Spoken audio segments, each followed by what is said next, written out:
हरविंदर सिंह ने आस्थान मस्जिद डोडा का दौरा किया। उन्होंने उन आज़मीन हज से मुलाकात की जिन्हें तरबियत दी गई थी। 82 आज़मीन को मुकद्दस सफ़र की तरबियत दी गई।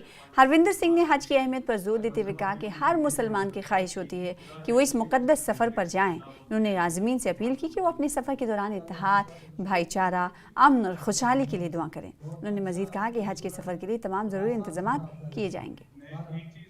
कि जो हाजी साहिबान हैं, मैं बताना चाहूँगा कि डिस्ट्रिक्ट डोडा से 82 हैं जो इस बार हज के लिए जा रहे हैं।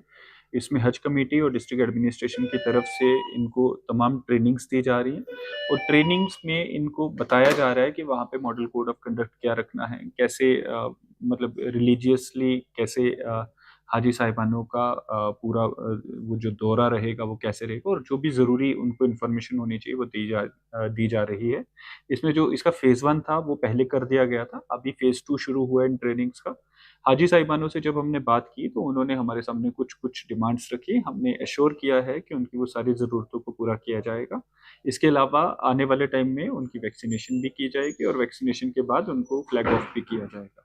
तो हम सब ने मिलजुल के एक उम्मीद की कि हमारे हाजी साहिबानों का जो ये हज का सिलसिला होता है, जो कि हर एक के दिल के करीब होता है, वो अच्छे से मुकम्मल हो और वो जब वहाँ जाएँ तो वो देश की सलामती के लिए, जम्मू कश्मीर की, डोडा डिस्ट्रिक्ट की सलामती के लिए दुआ करें और हमारा समाज जिस तरह से एक आपसी भाईचारे से चलता है, वो वैसा बना रहे।